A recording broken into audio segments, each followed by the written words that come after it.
નમસ્કાર, મંતવ્ય ન્યૂઝમાં આપનું સ્વાગત છે. હું છું કુંજ. નજર કરીશું વિસ્તારથી સમાચારો પર. દેશના નાણામંત્રી નિર્મલા સીતારમણે આજે સંસદમાં કેન્દ્રીય બજેટ રજૂ કર્યું, જેમાં આવકવેરા અંગેની એક મોટી જાહેરાતો કરવામાં આવી. જોઈએ 2025ના બજેટની ખાસ વાત. બજેટની 10 મોટી જાહેરાતો. નાણામંત્રી નિર્મલા સીતારમણે રજૂ કર્યું બજેટ. બજેટમાં કોને શું મળ્યું? બજેટમાં કોને લાગી લોટરી? મધ્યમ વર્ગ માટે આ બજેટ કેટલું ઉપયોગી? શું થયું મોંઘું અને શું થયું સસ્તું?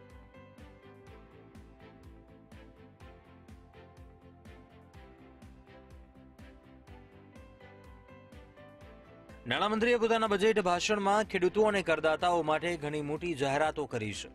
નિર્મલા સીતારમણે બજેટ 2025-26માં કરદાતાઓને મોટી રાહત આપી છે. નિર્મલા સીતારમણે જાહેરાત કરી છે કે 12 લાખ રૂપિયા સુધીની કમાણી કરનારા પર કોઈ ટેક્સ નહીં લાગે. તે જ સમયે ખેડૂતો માટે નવી યોજનાઓની પણ જાહેરાત કરી. બજેટની 10 મોટી જાહેરાતો ઉપર નજર કરીએ તો એક બજેટ 2025-26માં કરદાતાઓને સૌથી મોટી રાહત અપાઈ છે. નિર્મલા સીતારમણે જાહેરાત કરી છે કે 12 લાખ રૂપિયા સુધીની કમાણી કરનારાઓ ઉપર કોઈ ટેક્સ નહીં લાગે. નાણાપ્રધાન નિર્મલા સીતારમણે શનિવારે કિસાન ક્રેડિટ કાર્ડ કેસીસી માટે વ્યાજ સબવેન્શન સ્કીમની મર્યાદા ₹3 લાખથી વધારી ₹5 લાખ કરવાની જાહેરાત કરી. નંબર 3, પ્રધાનમંત્રી ધન ધન્ય કૃષિ યોજનાની જાહેરાત કરાઈ. આ હેઠળ ઓછી ઉપજ, આધુનિક પાકની તીવ્રતા અને સરેરાશથી ઓછા ધિરાણના ધોરણો ધરાવતા 100 જિલ્લાઓને આવરી લેવામાં આવશે. સતત 8મું બજેટ રજૂ કરતા નાણામંત્રીએ જણાવ્યું કે આ યોજનાનો લાભ 1.7 કરોડ ખેડૂતોને મળશે. 4, નાણાપ્રધાન નિર્મલા સીતારમણે જણાવ્યું કે સરકાર આવતા અઠવાડિયે નવું આવકવેરા બિલ રજૂ કરશે, જે પહેલા વિશ્વાસ કરો પછી તપાસ કરોના ખ્યાલને આગળ ધપાવશે. 5, નાણામંત્રીએ જાહેરાત કરી કે વીમા ક્ષેત્રમાં વિદેશી પ્રત્યક્ષ રોકાણ FDI 74% વધારી 100% કરવામાં આવશે. નાણાકીય વર્ષ 2025-26 માટેનું બજેટ રજૂ કરતા સીતારમણે કહ્યું કે છેલ્લા 10 વર્ષમાં સરકારે કરદાતાઓની સુવિધા માટે ફેસલેસ આકારણી સહિત અનેક સુધારા અમલમાં મૂક્યા છે. 6, સરકાર આગામી 3 વર્ષમાં તમામ જિલ્લા હોસ્પિટલોમાં ડે કેર કેન્સર કેન્દ્રોની સ્થાપનાની સુવિધા આપશે અને તેમાંથી 200 આ નાણાકીય વર્ષમાં 2025-26માં સ્થાપિત કરવામાં આવશે. વર્ષ 2025-26 માટેનું સામાન્ય બજેટ રજૂ કરતા જણાવ્યું કે PM જન આરોગ્ય યોજના હેઠળ ગીગ વર્કર્સને આરોગ્ય સુવિધાઓ પણ પૂરી પાડવામાં આવશે. 7, સીતારમણે તેમના બજેટ ભાષણમાં જણાવ્યું કે આગામી 5 વર્ષમાં 75,000 બેઠકો ઉમેરવાના લક્ષ્યાંક તરફ આવતા વર્ષે મેડિકલ કોલેજો અને હોસ્પિટલોમાં 10,000 વધારાની બેઠકો ઉમેરવામાં આવશે. 8, ભારતને સમગ્ર વિશ્વમાં રમકડાનું હબ બનાવવામાં આવશે. 9, બિહારના લોકોની આવક વધારવા માટે મખાના બોર્ડની રચના કરવામાં આવશે. 10, કે જે બજેટમાં વૃદ્ધો માટે પણ મોટી જાહેરાત કરાઈ છે. હવે વૃદ્ધ લોકો ટેક્સ કપાત માટે 4 વર્ષ માટે અપડેટેડ રિટર્ન ફાઇલ કરી શકશે, જ્યારે વરિષ્ઠ નાગરિકોને પણ ટેક્સમાં છૂટ આપવામાં આવી છે. અગાઉ વરિષ્ઠ નાગરિકોને 50,000 રૂપિયા સુધીની ટેક્સ છૂટ આપવામાં આવતી હતી, જે હવે બમણી કરવામાં આવી છે. હવે આ છૂટ વધારીને 1 લાખ રૂપિયા કરવામાં આવી છે. જ્યારે 12, ફૂટવેર અને લેધરના ક્ષેત્રો માટે ફોકસ પ્રોડક્ટ સ્કીમ શરૂ કરવામાં આવશે, જેનાથી 22 લાખ લોકોને રોજગારી મળશે. બ્યુરો રિપોર્ટ, મંતવ્ય ન્યૂઝ. આ વખતે બજેટમાં સરકારે 36 જીવન રક્ષક દવાઓ પરની કસ્ટમ ડ્યુટી દૂર કરી છે. આ ઉપરાંત લિથિયમ આયન બેટરી સ્ક્રેપરની ડ્યુટી દૂર કરવાની પણ જાહેરાત કરી છે. તેનાથી જીવન રક્ષક દવાઓ બેટરી સસ્તી થશે.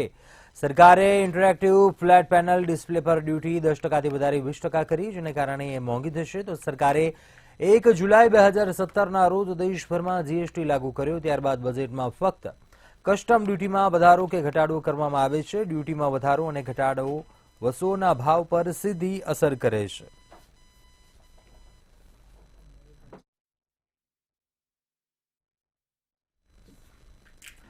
કેન્દ્રીય નાણામંત્રી નિર્મલા સીતારમણે બજેટ 2025 રજૂ કર્યું અને આ દરમિયાન તેમણે વિવિધ ક્ષેત્રો માટે ઘણી જાહેરાતો કરી. ત્યારે બજેટ અંગે વડાપ્રધાન નરેન્દ્ર મોદીએ પણ જણાવ્યું કે બજેટ 2025 બચત, રોકાણ, વૃદ્ધિ અને વપરાશમાં વધારો કરશે. જનતાના બજેટ માટે હું નાણામંત્રી નિર્મલા સીતારમણ અને તેમની ટીમને અભિનંદન આપું છું. સામાન્ય રીતે બજેટનું ધ્યાન સરકારી તિજોરી કેવી રીતે ભરવામાં આવશે તેના પર હોય છે, પરંતુ આ બજેટ તેનાથી બિલકુલ વિપરીત છે તેમ જણાવ્યું. ये बजट एक फोर्स मल्टीप्लायर है. ये बजट सेविंग्स को बढ़ाएगा, इन्वेस्टमेंट को बढ़ाएगा, कंजम्पशन को बढ़ाएगा और ग्रोथ को भी तेजी से बढ़ाएगा. मैं वित्त मंत्री निर्मला सीतारमण जी और उनकी पूरी टीम को इस जनता जनार्दन का बजट, पीपल्स का बजट, इसके लिए बहुत बहुत बधाई देता हूं.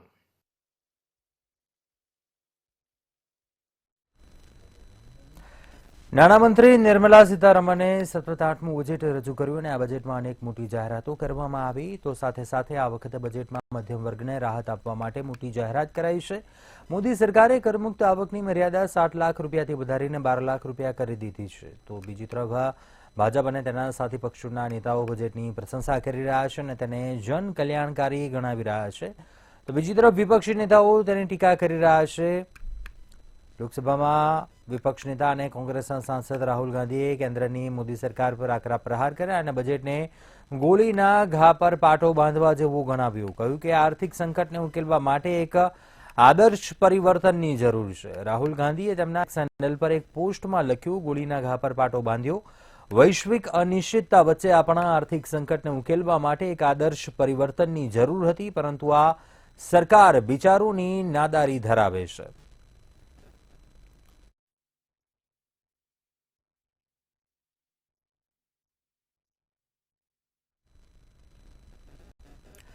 નાણામંત્રી નિર્મલા સીતારમણે આજે 8મી વખત દેશનું બજેટ રજૂ કર્યું. તેમણે ગોલ્ડન બોર્ડરવાળી ક્રીમ રંગની મધુબની પેઇન્ટિંગ સાડી પહેરી હતી અને આ સાડી નાણામંત્રીને પદ્મશ્રી પુરસ્કાર વિજેતા દુલારી દેવીએ ભેટમાં આપી હતી.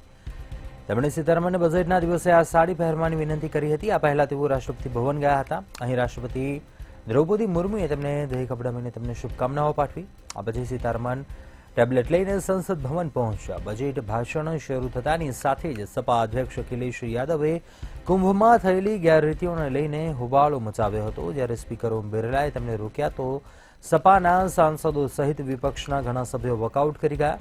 સીતારમણે 11 વાગ્યે અને 1 મિનિટે બજેટ ભાષણની શરૂઆત કરી હતી.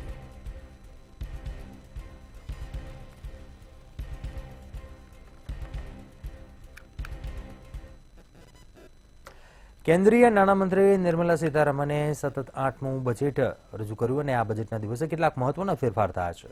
વિશેષમાં કેવા રહ્યા ઉતાર ચઢાવ, જોઈએ આ ખાસ રિપોર્ટમાં.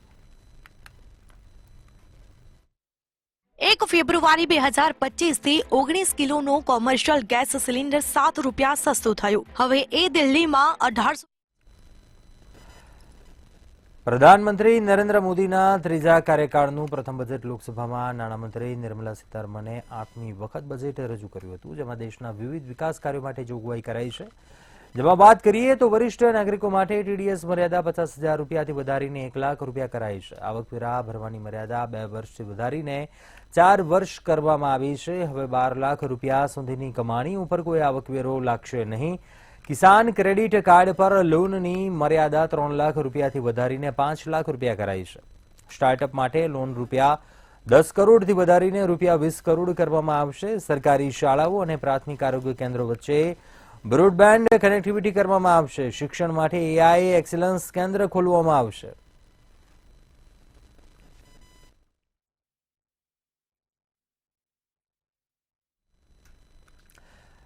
ઉપરાષ્ટ્રપતિ જગદીપ ધનખર આજે મહાકુંભ પહોંચ્યા હતા. અહીં તેમણે પોતાના મસ્તક પર શિવલિંગ મૂકીને સંગમમાં ડૂબકી લગાવી હતી.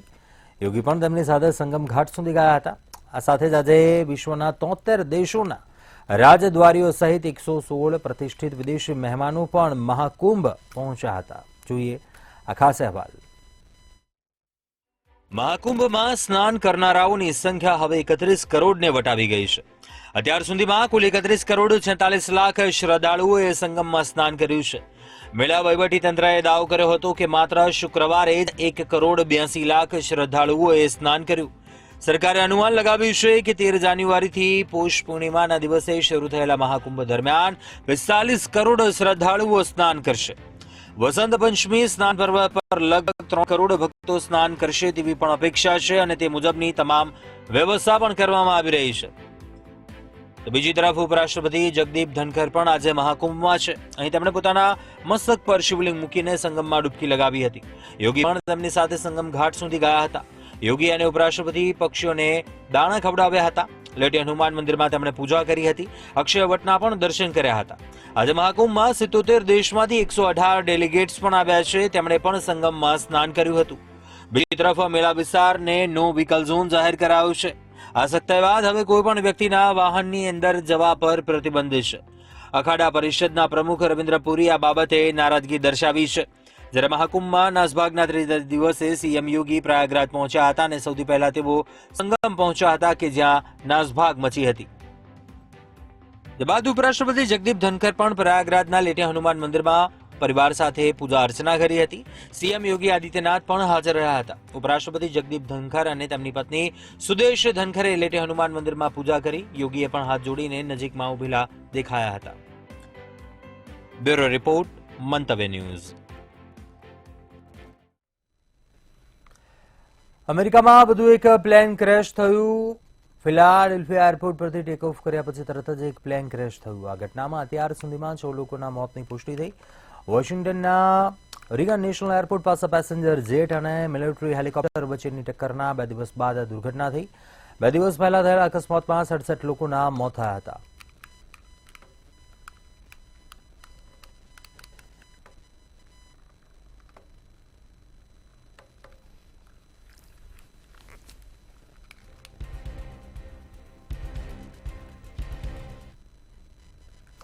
નિર્મલા સીતારમણના બજેટમાં આવકવેરા ભરનારાઓને મોટી રાહત મળી છે અને હવે નોકરી કરતા લોકો જો નવી કર વ્યવસ્થા પસંદ કરશે તો તેમને 12.75 લાખ સુધીની વાર્ષિક આવક પર કોઈ ટેક્સ ચૂકવવો પડશે નહીં. આ રાહત માત્ર નોકરિયાત લોકો માટે છે. બજેટમાં સરકારે 36 જીવન રક્ષક દવાઓ પરની કસ્ટમ ડ્યુટી દૂર કરી છે. આ ઉપરાંત લિથિયમ આયન બેટરી સ્ક્રેપ પરની ડ્યુટી દૂર કરવાની પણ જાહેરાત કરી છે. તેનાથી જીવન રક્ષક દવાઓ અને બેટરી સસ્તી થશે. આ જ સમયે સરકારે ઇન્ટરેક્ટિવ ફ્લેટ પેનલ ડિસ્પ્લે પર ડ્યુટી 10%થી વધારીને 20% કરી છે, જેને કારણે તે મોંઘી બનશે.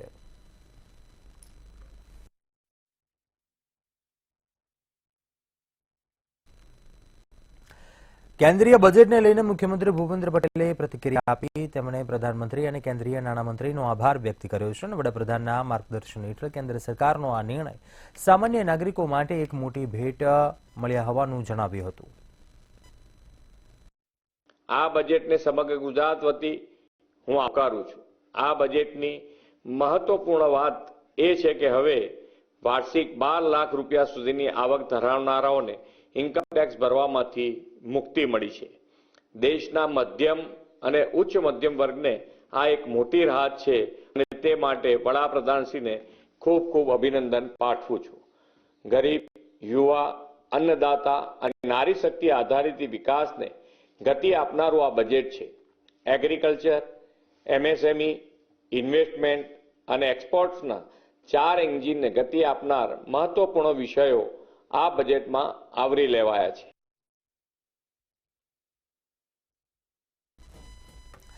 આજે નિર્મલા સીતારમણે દેશનું જ બજેટ રજૂ કર્યું છે. ત્યારે કેન્દ્રીય બજેટને લઈને ગુજરાતના નાણાપંચના અધ્યક્ષ યમલ વ્યાસની પ્રતિક્રિયા સામે આવી. જણાવ્યું કે આ બજેટ તમામ સેક્ટરને ફાયદો કરાવે તેવું છે. આ ખેડૂતો, એમએસએમઈ, યુવાનોને ગ્રોથ મળતું બજેટ ગણાવ્યું. દેશની ઇકોનોમી અને મેડિકલ ક્ષેત્રની પણ તેમણે વાત કરી છે. ત્યારે વધુમાં બજેટને આવકારતા કહ્યું કે ભૂતકાળમાં કોઈ સરકારે આવું બજેટ રજૂ કર્યું ન હતું. કેન્દ્ર સરકાર દ્વારા વર્ષ 25-26નું બજેટ રજૂ કરવામાં આવ્યું છે અને આ બજેટમાં તમામ સેક્ટરોને આવરી લેવામાં આવ્યા છે. તેમાં પછી મધ્યમ વર્ગ હોય, ખેડૂતો હોય કે યુવાનો હોય કે એમએસએમઈ હોય, આ તમામ વર્ગને લઈને બજેટ છે તે રજૂ કરવામાં આવ્યું છે. આપણી સાથે નાણાં પંચના નેતા યમલભાઈ છે. યમલભાઈ, બજેટ તમને કેવું લાગ્યું? બજેટ ખરેખર ઐતિહાસિક એટલા માટે ગણી શકાય કે આ નરેન્દ્રભાઈ મોદીની સરકારની આ ત્રીજી ટર્મનું પહેલું બજેટ છે. સામાન્ય રીતે પહેલા બજેટમાં સરકાર કરવેરો વધારતી હોય છે, કારણ કે નજીકના ભવિષ્યમાં ચૂંટણી હોય નહીં, પરંતુ રાજકારણને બાજુમાં મૂકી અને લોકોની સુવિધા, લોકોનો જે એમના ઉપર, જે મધ્યમ વર્ગ ઉપર જે ટેક્સનું બર્ડન હતું તેની ઓછું કરવાની ઘણી માંગ થતી હતી અને એને એટલો સરસ રિસ્પોન્સ આપી અને ખૂબ મોટા પ્રમાણમાં ટેક્સની આવક, જે 12 લાખ સુધી આવક કરમુક્ત કરી અને 80,000 રૂપિયા સુધીનો ફાયદો નાના કરદાતાઓને અને 1,10,000 સુધીનો ફાયદો મોટા કરદાતાઓને કરી આપ્યો છે. મોટા એટલે મધ્યમ વર્ગના. તો આ બધા માટે સ્વાભાવિક રીતે લોકોમાં એક ઉલ્લાસનું વાતાવરણ હોય, પણ સાથે સાથે આ વિકાસને અને સરકારની આવકને ક્યાંય નુકસાન ન થાય અને વિકાસની ગતિ સહેજ પણ અટકે નહીં, એના માટે પણ પૂરતી ચિંતા કરવામાં આવી છે. સાથે સાથે દાખલા તરીકે ઇન્ફ્રાસ્ટ્રક્ચર માટે 11,20,000 કરોડ રૂપિયાની જોગવાઈ કરવામાં આવી છે, જે ઐતિહાસિક છે. અને તે ઉપરાંત દેશની સુરક્ષા હોય તો ડિફેન્સનું બજેટ પણ 4,91,000 કરોડ કરવામાં આવ્યું છે. અને જે આપણે કહ્યું તેમ MSME, કિસાન, મહિલાઓ, આ બધાના માટે ખૂબ ચિંતા કરી અને જુદી જુદી યોજનાઓ જે હતી એને વધારવામાં આવી છે, એને માટેની ફાળવણી અને નવી યોજનાઓ પણ લોન્ચ કરવામાં આવી છે, ખાસ કરીને MSME, કારણ કે તેનાથી રોજગારી ઉત્પન્ન થાય છે અને એ રોજગારીને દેશના વિકાસમાં સીધો ફાયદો એમાં થતો હોય છે. એટલે આ વખતે જેને આપણે ખરેખર સંપૂર્ણ સર્વાંગીણ વિકાસને વેગ આપે એવું અને સાથે સાથે કરદાતાઓને ખૂબ આનંદ કરાવે એવું આ બજેટ છે. બેરોજગારી વધી રહી છે, બેરોજગારીમાં ક્યાંક ઘટાડો થાય એવું લાગે બજેટથી, કારણ કે સ્ટાર્ટઅપની વાત કરી છે, નવી રોજગારીની તકોની વાત કરી છે. બેરોજગારી ઘટશે? બેરોજગારી ચોક્કસ ઘટશે. એનું એક મુખ્ય કારણ એ છે કે સરકારે જે રીતે કરમાં મુક્તિ આપી છે એના કારણે પ્રાઇવેટ સેક્ટરનું, એટલે કે ખાનગી ક્ષેત્રનું રોકાણ પણ વધશે અને એ જે નવું રોકાણ થશે તેનાથી પણ રોજગારી થશે. MSME માટેની જે છૂટછાટો આપવામાં આવી છે, નવી યોજનાઓ કરવામાં આવી છે, એના કારણે પણ જે સૌથી વધારે મોટા પ્રમાણમાં રોજગારી વધતી હોય છે MSMEમાં, અને આ દેશમાં 7 કરોડથી વધુ MSME યુનિટો છે, તે બધાને ક્યાંક ને ક્યાંક કંઈક એમનો પ્રોત્સાહન મળે તેવી યોજનાઓ આપવામાં આવી છે. અને તે ઉપરાંત કિસાન માટે જે જોગવાઈઓ છે અને વધારવામાં આવી છે તેનાથી, અને આ વખતે ચોમાસું પણ સારું ગયું છે, તો કિસાન જે કૃષિ ક્ષેત્રમાં પણ ખૂબ સારી રોજગારીનું સર્જન થાય તેવું આ વર્ષે દેખાઈ રહ્યું છે. કરવામાં આવ્યું છે જેનાથી સીધો ફાયદો જે મધ્યમ વર્ગના લોકોને થશે, કારણ કે 12% જેટલું જે ટેક્સેશનમાં જે ફેરફાર કરવામાં આવ્યા છે તેનાથી લોકોને જે વધારે પૈસા હાથ ઉપર રહેશે તેનાથી મોંઘવારીનો જે માર છે તે ઓછો સહન કરવો પડશે. કેમેરા પર્સન બિપિન અમીન સાથે કિંજલ બોરીસા, મંતવ્ય ન્યૂઝ, અમદાવાદ. કેન્દ્રીય બજેટને લઈને કોંગ્રેસ પ્રવક્તા મનીષ દોશીએ કહ્યું કે બિહારમાં ચૂંટણીઓ આવે છે એટલે જૂની યોજનાઓને નવા નામો આપી લોકોને લોલીપોપ આપે છે, ગુજરાતને ઠેંગો બતાવે છે. 12 લાખ કેવી રીતે કમાવા તે મોટો સવાલ છે. જીએસટીના નામે લોકો પાસેથી પ્રત્યક્ષ અને અપ્રત્યક્ષ રીતે ટેક્સ ઉઘરાવવામાં આવે છે. એક મોટું ગજવું કાપવા માટે ભાજપ સરકાર ગરીબોના ખિસ્સાઓ દરરોજ કાપે છે. કેન્દ્રની મોદી સરકારે દેશના 135 કરોડ નાગરિકોના ખિસ્સામાંથી 30 લાખ કરોડ કરતા વધુની સુનિયોજિત લૂંટ ચલાવી અને ગેસ, ડીઝલ અને પેટ્રોલના ભાવ વધાર્યા, એટલે કે જીડીપી, હકીકતે જીડીપી એટલે ગેસ, ડીઝલ ને પેટ્રોલના ભાવ વધાર્યા. આમ સમગ્ર દ્રષ્ટિએ જોઈએ તો દેવું વધારનારું, દેવું કરવું અને દેવાળું ફૂંકવું એ બેમાં ફરક છે, પણ આ સરકાર સતત દેવામાં ઉમેરો કરી રહી છે અને સામાન્ય નાગરિકને આર્થિક અસમાનતાની ખાઈમાં વધુ ધકેલી રહી છે.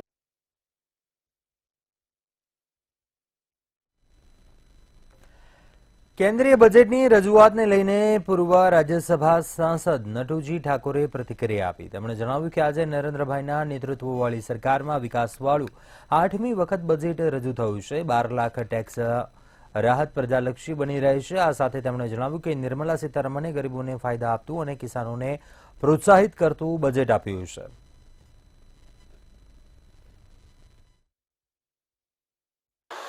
કેન્દ્રની અંદર નરેન્દ્રભાઈની સરકાર આવ્યા પછી સમગ્ર દેશના વિકાસલક્ષી, ગરીબ અને નાના જે લોકો છે એ લોકોને ખૂબ સુંદર ફાયદો થાય, સતત આગળ વધે એવું પ્રજાલક્ષી બજેટ આ વખતે રજૂઆત કરી છે. પ્રજાના વિકાસના કાર્યો થાય, ખેડૂતોને પણ સારું પ્રોત્સાહન મળે એવું બજેટ આ વખતે રજૂઆત કરવામાં આવી છે. આજે જે બજેટ રજૂઆત થઈ એમાં ઘણા વર્ષોથી ઇન્કમ ટેક્સની અંદર જે રાહતની પ્રજા રાહત ઈચ્છતી હતી એ આ વખતે 12 લાખ સુધીની મર્યાદા ઇન્કમ ટેક્સની અંદર આપી છે. મધ્ય ગુજરાતના ઔદ્યોગિક સંગઠન ફેડરેશન ઓફ ગુજરાત ઇન્ડસ્ટ્રીઝ કેન્દ્રીય બજેટને 10માંથી 8નું રેટિંગ આપ્યું છે. એફજીઆઈના પ્રેસિડેન્ટ તારક પટેલે કહ્યું હતું કે આ બજેટ આવનારા 10 વર્ષનો રોડમેપ છે. બજેટમાં જે જાહેરાતો થઈ છે તેને કારણે નાના મોટા અને મધ્યમ ઉદ્યોગોને ફાયદો થશે. સાથે મધ્યમ ગુજરાતમાં 36,000 કરતાં વધારે એમએસએમઈ છે જેને આ જાહેરાતોથી સીધો લાભ થશે અને બજેટ આગામી 10 વર્ષનો રોડમેપ રજૂ કરે છે અને તેને સર્વાંગી બજેટ કહી શકાય. વી હોપ કે નવી ઇન્ડસ્ટ્રીઝ આવશે, નવી કંપનીઝ ઇન્વેસ્ટમેન્ટ કરશે અને એના બેનિફિટ્સ મળશે. So I think overall quite a progressive budget. અને હું પર્સનલ ટેક્સેશનની વાતોમાં નથી જતો, સંજીવભાઈ છે જે, કારણ કે હજુ એમાં જેટલું સહેલું લાગે છે એટલું મને લાગતું નથી, કારણ કે સ્લેબ્સ બી મુકાયા છે અને બીજી બી વાત થઈ છે, એટલે જ્યારે આખું વાંચીએ ત્યારે ખબર પડે. પણ આઈ થિંક પર્સનલ લેવલ પર અને ઇન્ડસ્ટ્રી લેવલ પર I think it is a good budget, it is a forward looking budget અને આના ઇફેક્ટ્સ આપણને આવતા વર્ષોમાં મળશે. ગુજરાતની ગિફ્ટ સિટી માટે ખૂબ સુંદર એ લોકોએ જે એક્સટેન્શન 2025 એક્સપાયર થતા હતા, જે બધા કન્સેશન એ 2030 સુધી લંબાવવામાં આવેલા છે. એના કારણે આપણા ગુજરાતમાં જે અત્યારે સિવિલ એરક્રાફ્ટ લીઝિંગ માટે શું ખૂબ મોટો સ્કોપ જે ઊભો થયેલો છે, એને શિપને પણ ફાઇનાન્સ કરવા માટેની નવી સ્કીમ માટે ફોરેનનું ઇન્વેસ્ટમેન્ટ ગિફ્ટ સિટીના થ્રુ ઇન્ડિયાની કંપનીઓ લઈ શકશે. તો આનો ફાયદો ગિફ્ટ સિટીના થ્રુ घनी बड़ी इंडस्ट्री लई सकते हैं. अभी तक जो भी हमने देखा जब से नरेंद्र मोदी भाई इस प्राइम मिनिस्टर बने हैं तो काफ़ी डेवलपमेंट हुआ है. अभी भी काफ़ी सारे प्रपोज जो उन्होंने हमको इम्प्रूवमेंट प्लान्स बताए हैं तो वो भी देश का कहीं ना कहीं भविष्य आगे लेके जाते हैं. So personally what I see that tax regime, the tax benefit that is being given, जो हमको रिलीफ मिला है इनकम टैक्स को लेकर, तो आई थिंक वो कॉमन पीपल को और मिडिल क्लास जो बच्चे हैं जो 12 लाख की सैलरी पर है या कुछ के लिए स्लैब आया है जो 25 लाख की सैलरी पर है, तो उनके लिए काफ़ी अच्छा एक रिबेट है. મહેસાણાના ખેરાલુના ધારાસભ્ય કાર્યાલય ખાતે ધારાસભ્ય સરદાર ચૌધરીના અધ્યક્ષ સ્થાને ભાજપની બેઠક મળી હતી. ખેરાલુ નગરપાલિકાની ચૂંટણીમાં ભાજપના 1 થી 5 વોર્ડમાં 20 બેઠક પર ભાજપના ઉમેદવાર મેદાને ઉતારવામાં આવ્યા છે, જ્યારે વોર્ડ નંબર 6ની 4 બેઠક ભાજપ સમર્પિત અપક્ષ ઉમેદવારો મેદાનમાં ઉતર્યા છે. બહુમતીથી ભાજપ પેનલ વિજયી થશે તેવો ધારાસભ્યએ વિશ્વાસ વ્યક્ત કર્યો હતો.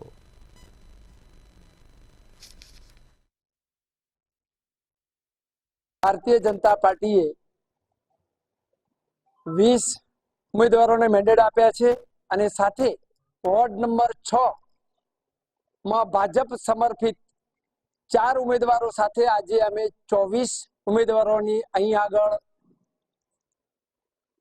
અમારા કાર્યાલય પર બેઠક કરી. 24 ઉમેદવારો ભારતીય જનતા પાર્ટીના બેનર સાથે લડવાના છીએ. અમને પ્રેરિત તરીકે 4 નામ જાહેર કર્યા છે અને અમારી સામે બીજી કોઈ પેનલ છે નહીં, એટલે અમે ભારતીય જનતા પાર્ટીના પ્રેરિત ઉમેદવાર છીએ. 24 જીતો, 1000% જીતવાના છીએ અને 6 નંબર તો તમે આજે મૂકીને જ ચાલજો, બાકી 20 ઉપર તમે મહેનત કરો. 6 નંબરની જીતેલી છે પાર્ટીની છે. અમદાવાદના ઘાટલોડિયા મનપામાં પેટા ચૂંટણી યોજાશે, ત્યારે આ ચૂંટણીને લઈને ભાજપના ઉમેદવાર પ્રવીણ પટેલે ઉમેદવારી ફોર્મ ભર્યું છે. ઢોલ નગારા સાથે પ્રવીણ પટેલે સમર્થકો સાથે ઉમેદવારી નોંધાવી હતી. ત્યારે આ દરમિયાન ધારાસભ્યો, કોર્પોરેટરો અને હોદ્દેદારો પણ હાજર રહ્યા હતા અને ભાજપની જંગી બહુમતી સાથે જીતનો દાવો કર્યો હતો.